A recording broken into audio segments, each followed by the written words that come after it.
Teknologi Fakultas Pertanian Universitas Lambung Mangkurat.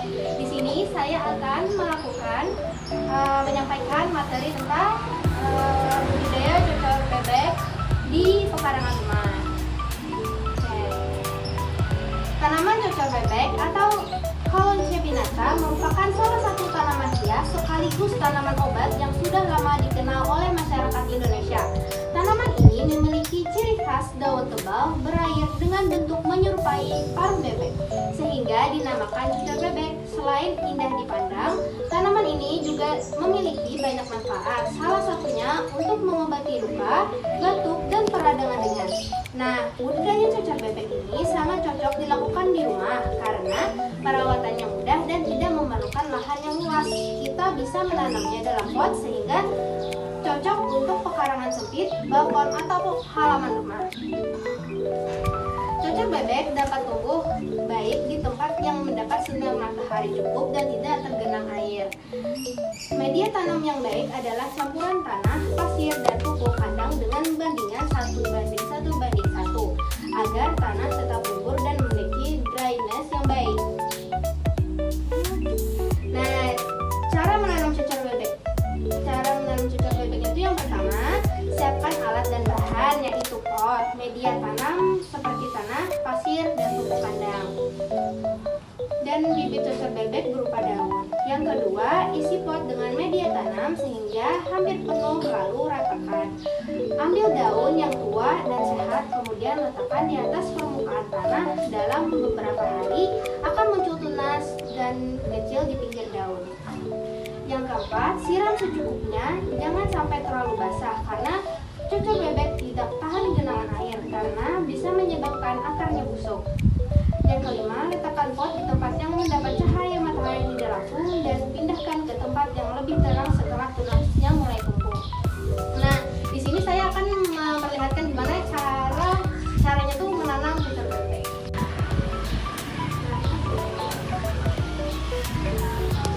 Untuk alat-alatnya ada daun cocor bebeknya, terus tanah, terus pot sama air buat nyiram.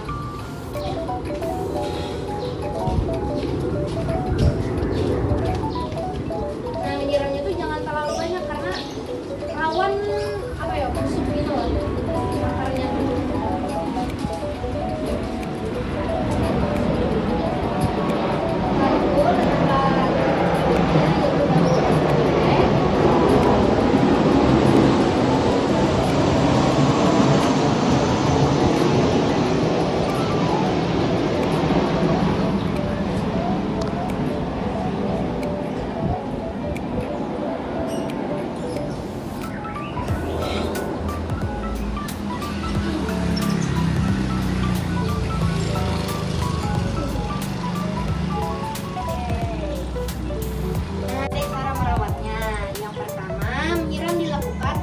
Sampai 3 kali seminggu tergantung kondisi cuaca. Misalnya cuacanya agak panas sedikit tuh mungkin bisa aja tiap hari disirami gitu, tapi 1 kali sehari aja, jangan sampai 2 kali sehari.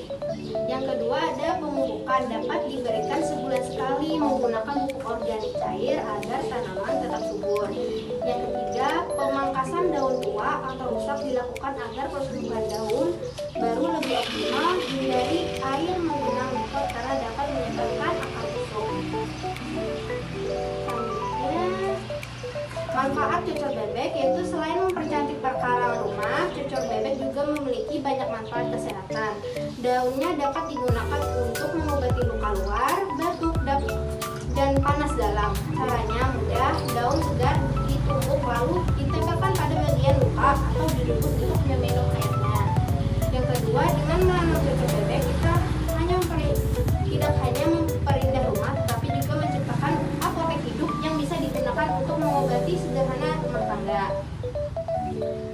Nah, segitu saja penyampaian materi dari saya. Apakah ada pertanyaan? Izin bertanya, Kak. Ini tunas barunya mulai tumbuh, Kak?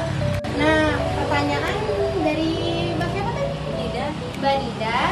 Saya akan menjawab kapan tunas baru biasanya tumbuh ya? Iya. Nah, biasanya tunas kecil mulai muncul di pinggir daun setelah beberapa hari penanaman. tergantung polusi cahaya dan kelembapan udaranya. Apakah udah terjawab? Udah terjawab ya Kak, makasih ya Kak. Oke, terima kasih Yuki. Dan saya ada sedikit hadiah karena kalian udah mau meluangkan waktu untuk mendengarkan penyuluhan saya hari ini.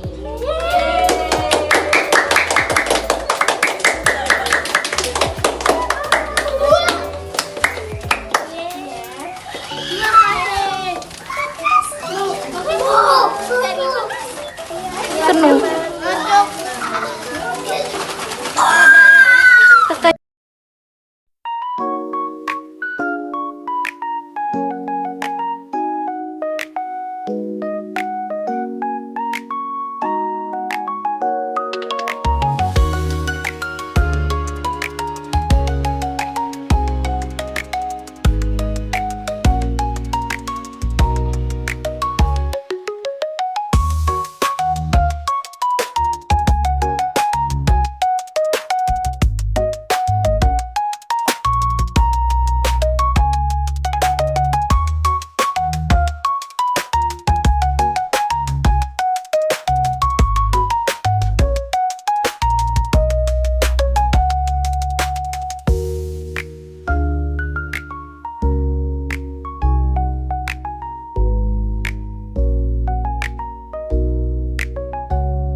Assalamualaikum warahmatullahi wabarakatuh.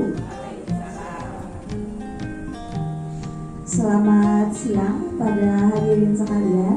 Puji syukur kita panjatkan kehadiran Allah Subhanahu wa Ta'ala karena atas berkat dan karunia-Nya kita bisa berkumpul pada kegiatan penyuluhan pada hari ini. Sebelumnya perkenalkan, nama saya Revi Melati Aurelia. Saya merupakan mahasiswi dari Fakultas Pertanian Universitas Lambung Mangkurat, program studi Agroteknologi. Jadi hari ini saya akan menyampaikan materi penyuluhan yang berjudul pemupukan berimbang pada tanaman padi. Pemupukan berimbang merupakan salah satu teknologi penting dalam budidaya padi sawah modern. Tujuannya bukan hanya meningkatkan hasil panen, tetapi juga menjaga kesuburan tanah agar tetap produktif untuk musim-musim berikutnya. Penyuluhan ini akan membahas konsep dasar pemupukan berimbang, prinsip penyerapan di tanah, dosis dan waktu pemberian pupuk, serta manfaatnya bagi petani. Produktivitas padi di Indonesia terbilang stagnan karena sebagian besar petani belum menerapkan pemupukan secara tepat. Masih banyak yang berpikir kalau semakin banyak pupuk yang diberikan maka hasil panen akan semakin tinggi. Padahal itu tidak benar. Makanya, pemupukan yang berlebihan dapat menurunkan efisiensi pupuk, mempercepat degradasi tanah dan meningkatkan biaya produksi. Tanah yang diberi pupuk yang berlebihan akan cepat asam, keras, dan kehilangan unsur hara mikro seperti seng dan tembaga. Akibatnya, hasil panen menurun dari tahun ke tahun.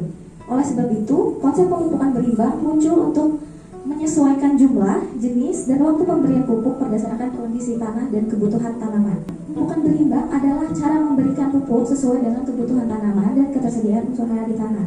Artinya, jumlah pupuk yang diberikan tidak boleh berlebihan dan tidak boleh kurang.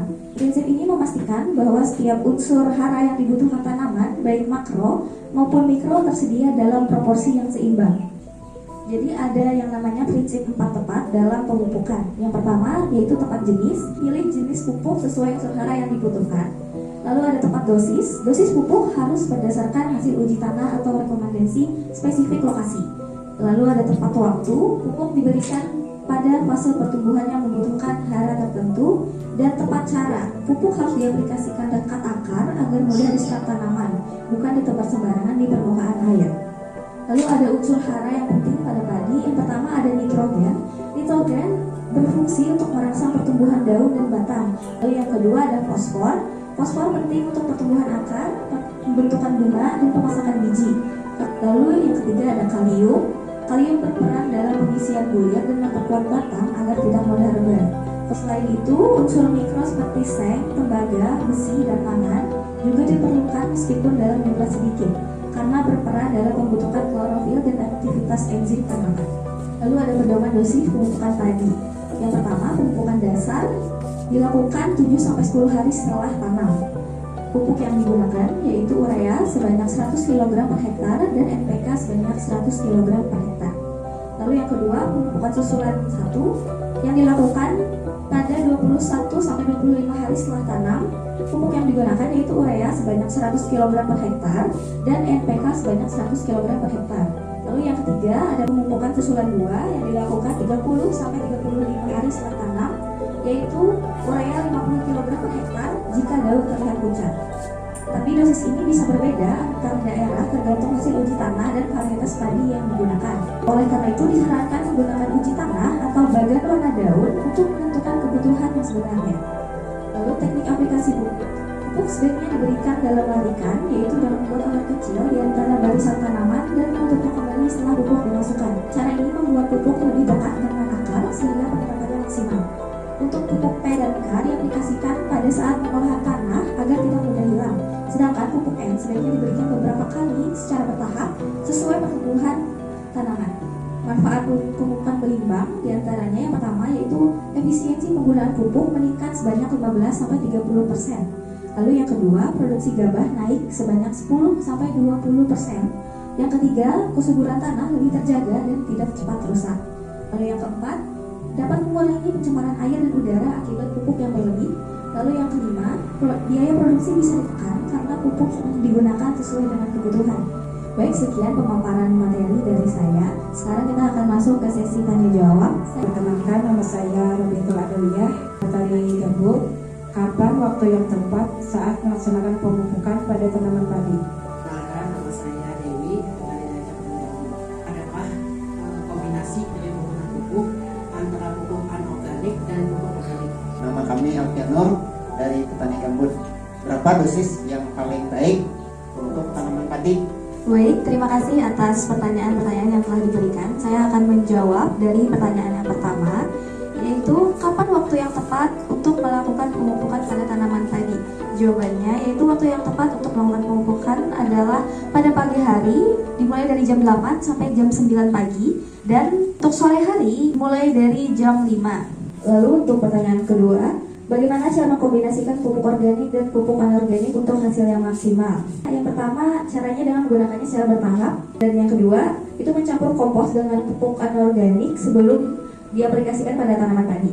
Lalu yang ketiga, digunakan secara bergantian di waktu yang berbeda. Lalu pertanyaan ketiga, bagaimana dosis yang tepat untuk tanaman padi? Dosis pemupukan padi itu bervariasi tergantung kondisi tanah dan jenis pupuk. Umumnya yang digunakan untuk per 1 hektar yaitu urea sebanyak 200-250 kg, lalu SP36 sebanyak 100-150 kg, dan KCl sebanyak 75-100 kg, atau juga bisa menggunakan NPK sebanyak 300 kg dan beberapa jenis lainnya. Kesimpulan pada materi kita hari ini yaitu pemupukan berimbang merupakan kunci utama peningkatan hasil dan kelestarian lahan pertanian. Dengan menerapkan prinsip 4 tepat, jenis, dosis, waktu, dan cara, petani dapat meningkatkan hasil panen, menjaga kesehatan tanah, dan menekan biaya pupuk. Dukungan penyuluh, pemerintah daerah, dan kelompok tani sangat dibutuhkan untuk keberlanjutan praktik ini. Demikianlah pemaparan materi saya pada hari ini.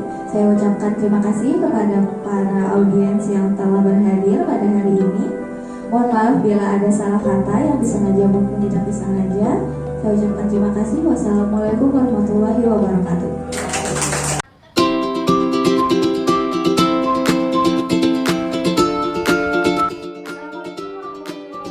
Waalaikumsalam warahmatullahi wabarakatuh. Perkenalkan, nama saya Dini Daraka, selaku pemberi materi program agroekologi Fakultas Pertanian dari Universitas Sarjana. Jadi di sini saya akan memberikan materi tentang penyuluhan budidaya dan manfaat jamur tiram.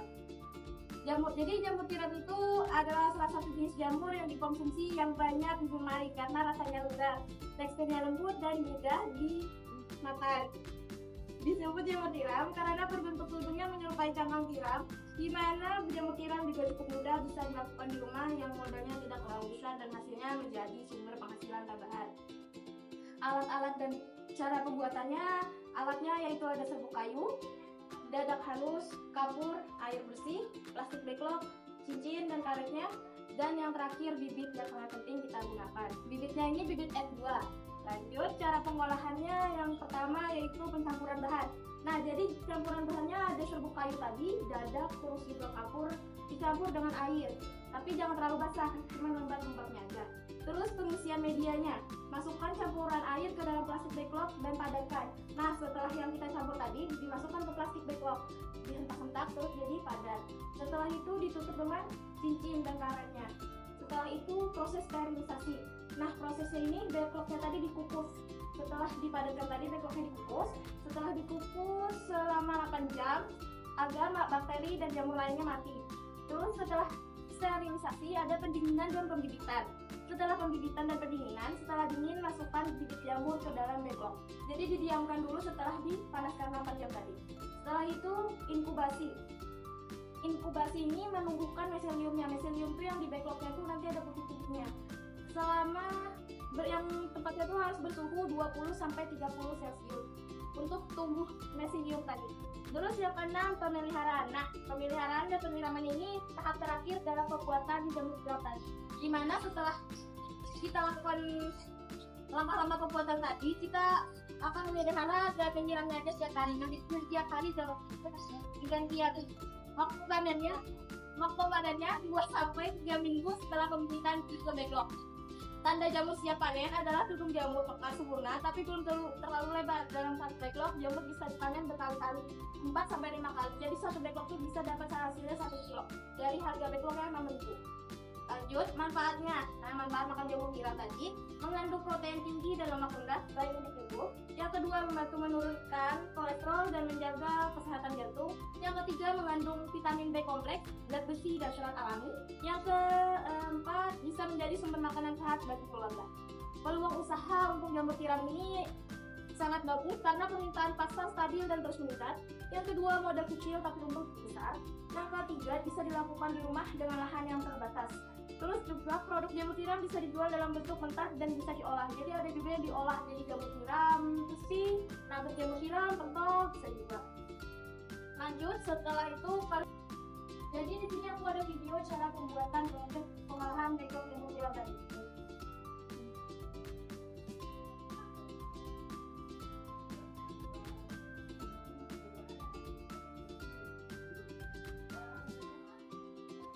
Nah, ini kumbungnya, tapi ini kumbungnya yang dulu ya.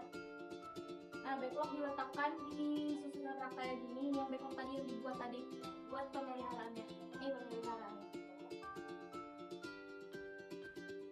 2 sampai 3 kali sehari. Kalau suhu panas banget bisa 5 kali. Suhunya harus dijaga, kalau kepanasan bisa kering jamurnya. Nah, ini backlog kayak gini.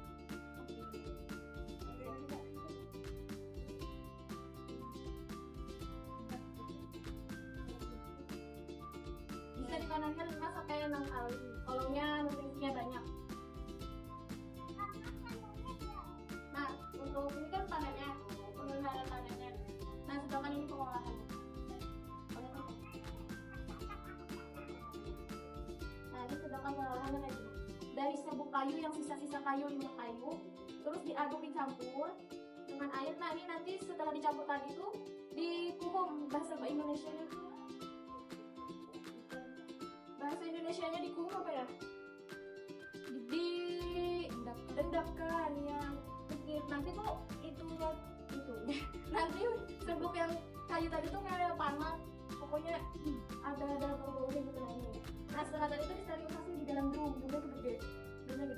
Ada juga yang halus kecil kayak gini. Nah, dimasukkan di sana sampai 8 jam.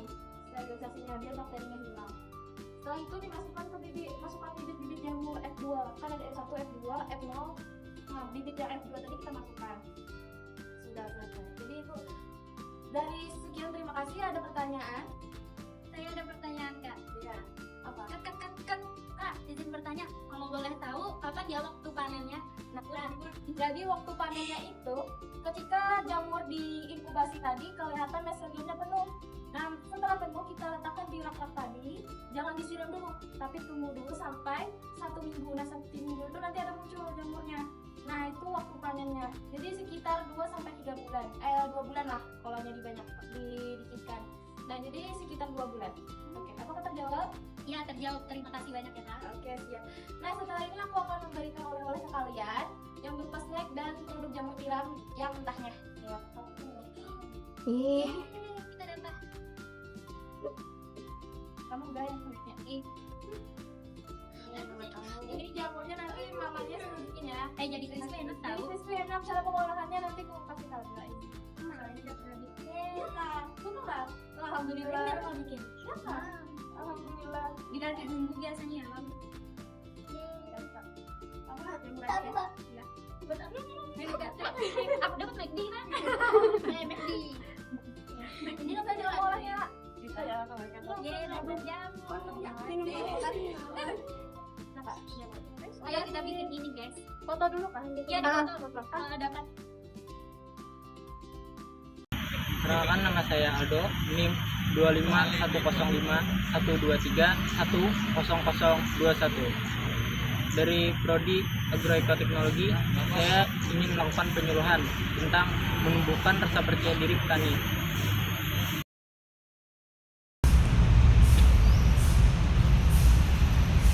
Tidak, sebentar ya. Jadi saya mau menyuluhkan materi tentang menumbuhkan rasa percaya diri petani. Pertanian adalah tulang punggung kehidupan kita. Namun, banyak petani sering ragu mencoba metode baru karena takut gagal. Padahal, mencoba hal baru dengan bimbingan yang tepat bisa meningkatkan hasil panen, efisien kerja, dan kesejahteraan keluarga. Melalui penyuluhan ini, kita ingin yang pertama, meningkatkan rasa percaya diri untuk mencoba inovasi baru. Yang kedua, memberikan bimbingan praktis dan yang bisa lebih langsung diterapkan. Dan yang ketiga, membuka kesempatan untuk saling berbagi pengalaman dan keberhasilan. Percaya diri adalah kunci utama dalam mencapai kesuksesan. Dengan percaya diri, kita dapat berani mencoba hal-hal baru dan meningkatkan kemampuan kita. Oleh karena itu, penting bagi kita untuk membangun rasa percaya diri yang kuat. Salah satu cara percaya diri adalah dengan mengendalikan potensi diri sendiri. Setiap orang memiliki kelebihan dan kekurangannya, dan dengan mengenali hal ini kita dapat memaksimalkan potensi kita. Selain itu, kita juga perlu belajar dari pengalaman orang lain dengan mendengarkan pengalaman dan keluhan orang lain. Kita dapat memperoleh pengetahuan dan motivasi untuk meningkatkan diri kita sendiri. Ingat, setiap langkah kecil untuk mencoba hal baru adalah langkah besar untuk keberhasilan. Dan jangan takut gagal, karena dari kegagalan kita belajar dan berkembang. Semoga penyuluhan ini memberi pengetahuan baru, keberanian, dan semangat bagi kita semua untuk bermotivasi dalam bertani. Terima kasih untuk pertanyaan dari partisipasinya. Apakah ada yang ditanyakan? Mengapa banyak pertanyaan takut mencoba? Karena mereka takut gagal, merasa minder, atau khawatir metode baru tidak berhasil. Ada lagi? Apa sih manfaat dari percaya diri? Meningkatkan keberanian untuk berinovasi, meningkatkan produktivitas, dan mendorong pertanian lebih modern serta berkelanjutan. Ada lagi? Ya. Pertanyaan saya adalah, sebutkan satu cara agar petani berani mencoba metode baru. Mulai dari langkah kecil, misal mencoba satu meter lahan terlebih dahulu sambil mendapat bimbingan dan dukungan dari penyuluh. Apakah ada? Ya, terima kasih.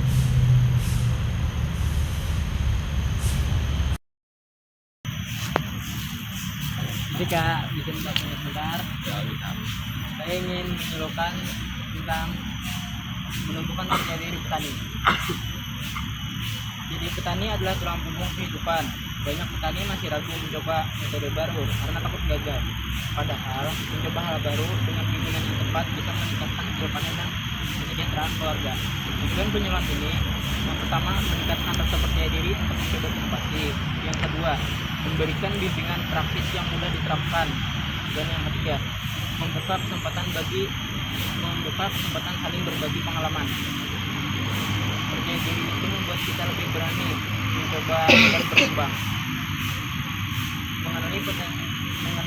Mengenali potensi diri dan belajar dari pengalaman orang lain bisa membantu kita maju. Ingat, setiap langkah kecil menuju hal baru adalah langkah besar untuk menuju sukses. Jangan takut gagal, karena dari kegagalan kita belajar dan berkembang. Dari itu saja, apakah ada pertanyaan? Nah, bagaimana kelompok tani bisa membantu anggota untuk bisa percaya diri? Dengan rutin berdiskusi, berbagi pengalaman, saling mendukung, dan melihat keberhasilan anggota lain sehingga memotivasi anggota lain untuk mencoba hal baru. Ada lagi? Baik, saya di sini ingin bertanya, apa yang harus dilakukan jika percobaan metode baru ini gagal? Tidak putus asa, belajar dari kesalahan, melakukan perbaikan, dan mencoba lagi dengan bimbingan penyuluh atau pengalaman sebelumnya. Apakah ada pertanyaan? Baik, terima kasih. Perkenalkan, nama saya Aldi dengan NIM 25105122100009. Saya dari Fakultas Pertanian, Prodi Agroekoteknologi. Saya akan melakukan video penyuluhan bahasa Indonesia tentang hama dan penyakit bagi tumbuhan. Ya, terima kasih. Berapa?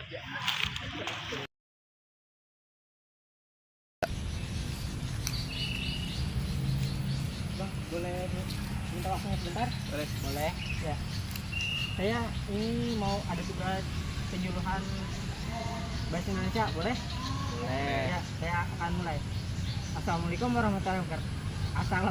warahmatullahi wabarakatuh. Selamat sore. Hari ini saya akan membahas tentang cara mengendalikan hama dan penyakit tanaman secara alami. Metode ini dilakukan tanpa bahan kimia, melainkan menggunakan bahan dari alam seperti daun mimba, serai, dan bawang putih yang berfungsi sebagai pestisida nabati. Petani juga bisa melakukan rotasi tanaman agar hama tidak mudah berkembang serta memelihara musuh alami seperti laba-laba dan capung. Tujuannya adalah menjaga keseimbangan ekosistem, ramah lingkungan, dan menghasilkan panen yang sehat serta aman dikonsumsi. Beberapa cara alami. Yang pertama, membuat pestisida nabati dari bahan alami. Kedua, melakukan rotasi tanaman. Ketiga, memelihara musuh alami hama. Dan keempat yang terakhir, menjaga kebersihan lahan. Apakah ada yang ditanyakan? Saya ingin bertanya tentang apa tujuan utama pengendalian hama. Ya, tujuan pengendalian hama itu adalah untuk menjaga keseimbangan ekosistem tanpa merusak lingkungan. Apakah ada lagi yang ditanyakan? Saya Sebutkan 2 bahan alami untuk pestisida. Di bahannya itu ada 2, daun mimba dan bawang putih. Ya, saya kira itu saja. Wassalamualaikum warahmatullahi wabarakatuh.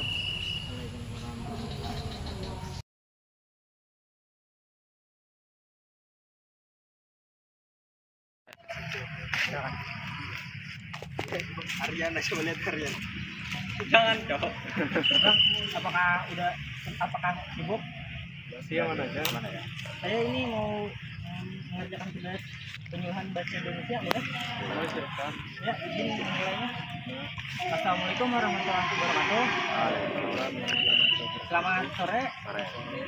Hari ini saya akan membahas tentang cara mengendalikan hama dan penyakit tanaman secara alami. Metode ini dilakukan tanpa bahan kimia, melainkan menggunakan bahan dari alam seperti daun mimba, serai, dan juga bawang putih yang berfungsi sebagai pestisida nabati. Petani juga bisa melakukan rotasi tanaman agar tidak mudah berkembang serta memelihara musuh alami seperti laba-laba dan juga capung. Tujuannya adalah menjaga keseimbangan ekosistem, ramah lingkungan, dan menghasilkan panen yang sehat serta aman dikonsumsi. Ada beberapa cara alaminya. Yang pertama, membuat pestisida nabati dari bahan alami. Yang kedua, melakukan rotasi tanaman. Yang ketiga, memelihara musuh alami.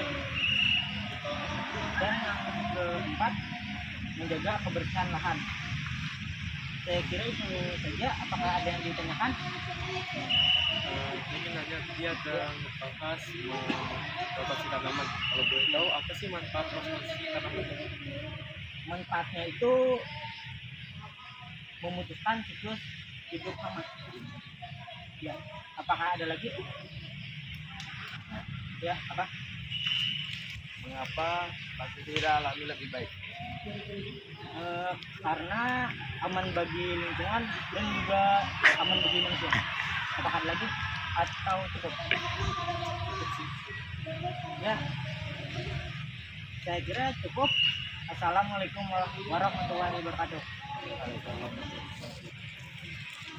Ya.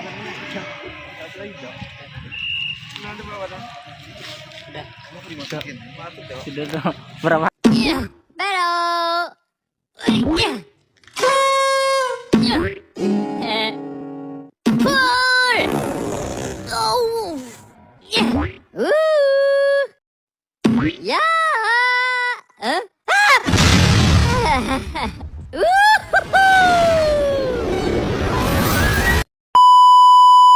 Assalamualaikum warahmatullahi wabarakatuh.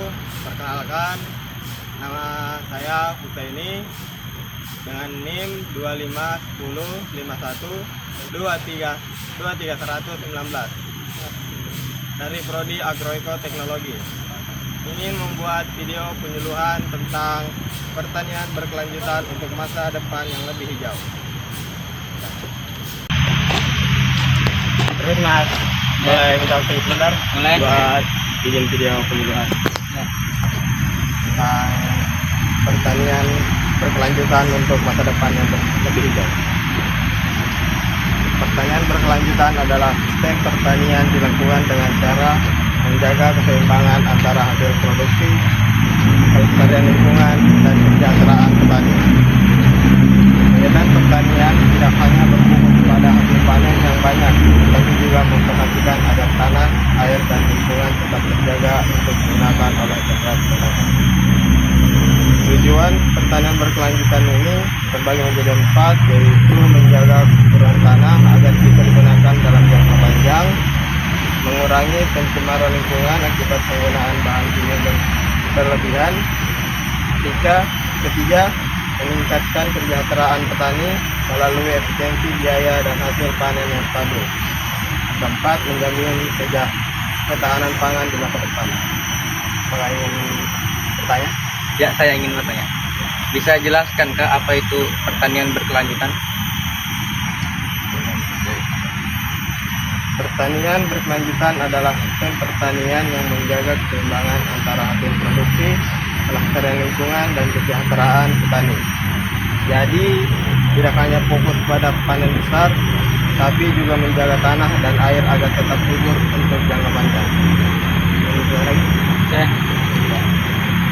Mengapa pertanian berkelanjutan penting diterapkan di Indonesia? Karena Indonesia menghadapi tantangan seperti degradasi tanah, penggunaan pestisida berlebihan, dan perubahan iklim. Dengan sistem berkelanjutan, petani bisa tetap produktif tanpa merusak lingkungan. Terima kasih, Pak. Ya, sama-sama. Permit, Mas. Boleh minta sebentar? Boleh bikin video penyuluhan tentang pertanian berkelanjutan untuk masa depan yang lebih hijau. Pertanian berkelanjutan adalah sistem pertanian yang dilakukan dengan cara menjaga keseimbangan antara hasil produksi, kelestarian lingkungan, dan kesejahteraan petani. Artinya, kegiatan pertanian tidak hanya berfokus pada hasil panen yang banyak, tapi juga memperhatikan agar tanah, air, dan lingkungan tetap terjaga untuk digunakan oleh generasi mendatang. Tujuannya untuk menjaga kesuburan tanah agar bisa digunakan dalam jangka panjang, mengurangi pencemaran lingkungan akibat penggunaan bahan kimia berlebihan, meningkatkan kesejahteraan petani melalui efisiensi biaya dan hasil panen yang stabil, menjamin ketahanan pangan di masa depan. Ada yang ingin ditanyakan? Saya. Apa contoh penerapan pertanian berkelanjutan di lapangan? Contohnya penggunaan pupuk organik, rotasi tanaman, pengendalian hama terpadu dengan pemanfaatan air secara efektif dengan irigasi tetes. Ada lagi? Apakah masyarakat menyukai atau tertarik kepada cara yang dilakukan? Sudah mulai banyak yang tertarik, kami sering belajar bersama di kelompok tani dan saling tukar pengalaman. Baik. Lalu apa yang dirasakan petani setelah menggunakan sistem ini? Panen memang tidak langsung meningkat, tapi kualitasnya lebih baik dan biaya produksi menurun. Sekarang saya juga bisa buat pupuk kompos sendiri dari limbah tanaman. Baik. Ya, menurut saya, ya, menarik.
Assalamualaikum warahmatullahi wabarakatuh.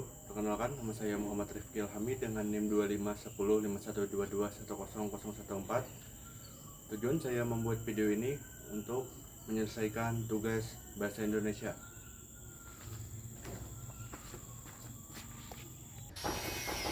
Assalamualaikum warahmatullahi wabarakatuh. Perkenalkan, nama saya Muhammad Rifki Hamid dari program studi agroeka teknologi Fakultas Pertanian Universitas Kampung Mangkurat. Di sini saya akan menyampaikan materi tentang pertanian berskala besar, yaitu cara bertani yang tidak hanya menguntungkan hari ini, tapi juga menjaga kebersihan tanah dan lingkungan untuk masa depan. Pertanian melanjutkan berarti sistem pertanian yang menjaga keseimbangan antara lingkungan dan kesejahteraan petani. Artinya kita tidak boleh hanya fokus pada tanaman besar, tapi juga harus memikirkan bagaimana tanah tetap subur dan lingkungan tidak rusak.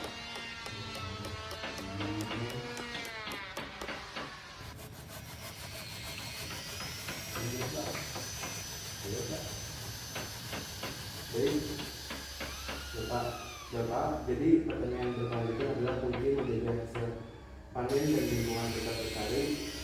Mari kita mulai dari langkah kecil seperti menghemat air, menggunakan pupuk organik dan menjaga kebersihan lahan. Baik Pak, apakah ada yang ingin ditanyakan? Oke Pak.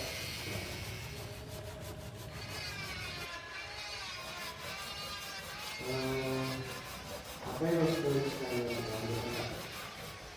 Sebenarnya berkelanjutan adalah sistem pertanian yang menjaga keseimbangan antara hasil produksi, kelestarian lingkungan dan kesejahteraan petani. Tujuannya agar sumber daya